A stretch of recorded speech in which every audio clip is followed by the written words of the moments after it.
We are back this Super Bowl weekend to give everybody the results of the top 10 movies at the box office. You ready? Yes. You ready? We ready. We ready up in here. So make sure you subscribe, hit that Like, like button, share, and comment. comment. All right, folks, let's just jump into it, man. No sales pitch needed. Top 10 movies at the box office. So coming in at number 10, we have The Kingsman. The Kingsman still in the top 10, 8 weeks, 8 weeks out, making this weekend $433,000, a drop of 65%. In total, it made $36.7 million at the box office. Not too shabby, not too shabby. Next up, we have Licorice Pizza. this movie is up 43%, making $923,000 at the box office. In total, in 12 weeks, made $13.9 million. Next up, we have Scream. Scream. Scream still in the top 10. Surprisingly, this was number 4 last weekend, Okay, and went it down. dropped pretty big, a 40% drop, making $2.8 million at the box office. In total, in 5 weeks, it made $73 million. So not too bad. Overall, it's doing pretty good. Surprisingly, it's still not in the top 5, but that's all right. It's still making a lot of money compared to a lot of these other films who've been in the top 10 forever, which haven't even passed the 50 million mark, like The Kingsman. No, that's So, true. so it's not doing too shabby. This movie is definitely front loaded when it comes to its box office success. Next up, we have a flop on our hand in Moonfall. Moonfall. Yes, this is the movie that was directed by the director of all those other disaster films and Independence Day, Emmerich something. I can't even think of his name right now. This movie is a 70% drop from the previous weekend. In total, it made $2.85 million. In 2 weeks, it made $15.1 million. I actually wouldn't mind watching this movie. I probably would see this movie still, maybe not at the movie theaters, because I heard a lot of bad things about this movie. But it seems like But you want to see what the fuss is all about, right? Not necessarily. I just like this genre of film. So, Oh, okay. when there's nothing else to watch, I'll probably like, hey, it's on HBO or Netflix, wherever it's going to end up at. I might just take a look at it because, I love sci-fi as a whole, especially big budget sci-fi. Even when it's bad, it can't be that bad, right? Hopefully. Next up, we got Sing 2. Sing 2 made $2.9 million at the box office, only a drop of 30%. In 8 weeks, it made $143 million. Yeah. If you haven't checked it out, Anna made me watch Sing 1. I really enjoyed it. Yeah. We look forward to watching Sing 2. We can't wait to watch that next. I know a lot of people here talked about it, so we're definitely looking forward to that. Yes. All right, so coming in the top 5, we have Blacklight, making $3.6 million. This is a new movie by Liam Neeson. It's an action film. If you don't know Liam Neeson, he does all the what was the one where his daughter get kidnapped? Oh, Taken. Taken. He does all the Taken movies, and he's just been in a bunch of movies, especially action movies. So this is his latest action film. But surprisingly, this movie got a lot of hate by the critics. It has a 6. A 6. 6? A 6. Not a 60, a 6.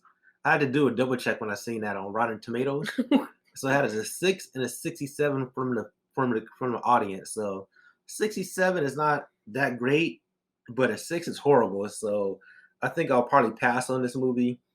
He hasn't really made a good movie that I like since really Taken, and maybe some stuff here and there. But how many times can you make a remake of Taken with Liam Neeson, some type of action movie? So if anybody's seen this movie, I'm curious in the comment section. Let us know what were your thoughts about this, Steve, because I'm not too excited to see this film. So also, that number is interesting. That 6 by the critics. Yeah.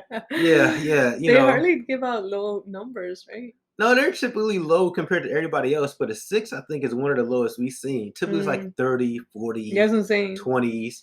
It's a double digit, but this is a single digit 6. I don't think we've seen a single digit. It's been low, but not a 6 low. All right, so next on our list, is Spider-Man Spider-Man No No Way Way Home. Home. Still at the top Still 5. in the top 5, bringing in that cheddar, man. Only a dip of, what is that? 25%, you said? 25%. So in total, it made $7.1 million this weekend. So it's definitely bringing in the cheddar. It's in 9 weeks. It's almost at $800 million. It just need like $41 million to go. Mm-hmm. So this movie is killing it, man. Like worldwide, it hit over $1 billion.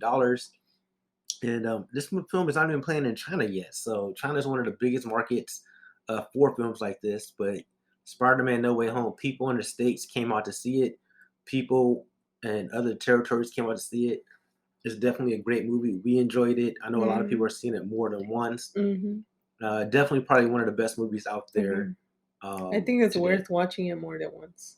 Yeah, It's it's definitely really worth good. watching, especially what's out there now. I can't wait to see this again, and I definitely can't wait to see Batman when it comes out next month. All right, folks. Next on the list, we have one of those Valentine movies in the top 3, and that's Jennifer Lopez. Marry Me with Jennifer Lopez. This movie made $8 million. And you know what's so funny? When I seen this at the box, I was like, wait a minute, I thought this was like streaming somewhere. I thought it was like on Netflix or something, but it is actually streaming for free if you have Peacock, the premium tier. Mm. So they're trying to do like the HBO Max day and date release, but I don't think no one really realized, like, Peacock, it doesn't really slip on the tongue like, oh, you're watching Peacock. That's Peacock and chill. It doesn't have that same ring to it like Netflix or Hulu or HBO Max. It's a new one, no? It's a new one. Peacock, we got the free tier. We ain't paying for the premium tier yet, but they do have some interesting things where maybe one day we will get it. But as of right now, depending on the movie, I feel. Depending on the movie. Because right now that one, I mean, I'm like, I saw the poster and then a little bit of the commercial, and I'm like, oh, Jennifer Lopez, a love movie again, like. But then at the same time, I think I've seen all of her love movies, and I feel like I'm gonna watch it eventually, but I don't want to go to the theater to go watch it. So Valentine's Day weekend, dang, no, marry me on that one, huh? Yeah, it just seems silly and silly premise, but I don't know. We'll see. But yeah, it has a 59 from the critics. See, 59, which is slow, but it's not 6 low, right? Yeah. And a 93 from the audience. So the audience really love this movie. The people who actually seen it and commented on Rotten Tomatoes. They did pretty good for the first week, huh? Yeah, they're decent. You know what I mean? $8 million. Ain't amazing, but ain't bad either. So not too shabby. And coming in at number 2, we got a favorite still, and that is Jackass Forever. Can't wait to watch it. With $8 million at the box office, it dropped 65%. In 2 weeks, it made $37 million. So not bad. Still holding up in the top 3, which is pretty good, especially when you compare that to Moonfall that dropped out of the top 3. So it'll be interesting to see how this movie holds up in the long term. All right, so let's talk about the number 1 movie. What do you think it's going to be? We talked about Spider-Man, Marry Me, Jackass. I don't know. It's going to be Death on the Nile. What is that? This is a movie that's an adaptation of Agatha Christie's Death on the Nile, starring Gal Gadot. This movie cost $90 million to make, and it made $12.8 million opening weekend, which I guess is okay. We have to see what type of legs this movie have long term. Like, is it going to have staying power? It has a 66 score from the critics and 82 from the audience, which is the 82 is okay, I guess. I guess looking at these numbers, I would say, if you see it, you see it. You don't. It's not saying it's great. It's not saying it's bad.